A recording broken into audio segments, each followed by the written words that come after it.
Bu nədir, nə? Ha, sən mi geldin yine? Ha bala, sizin oyanmanıza hələ bir ay var hələ. Ha kardeşim, bizim oyanmamıza bir ay var. Bizi mən göndəribdilər yetiriyə görə, deyirlər ki, qanlar sulanıbdı mı yoxlayarlar. Nə görə? Məni niyə tapdı? Bax, 85 milyonun içində yenə məni mi tapdın sən? Yenə mi məni tapdın? Nə var Mənim qanımı sorursan, ver, qaşındırırsan sonra.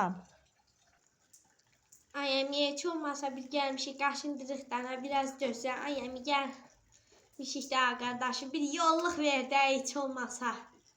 Sağ. Bala, qan mənim deyil, vermirəm. Nə var, vermirəm, ac qarnına get. Yazıqlar olsun. Bir damcı qanını vermək istəmirsən, eləmi?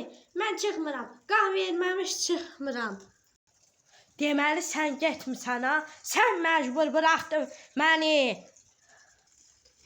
Ondan qorxsam bu evin heç aynasına baxmazdım. Mi.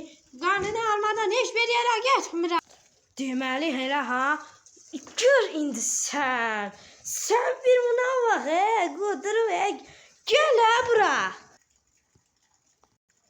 Nə yapacaqsan?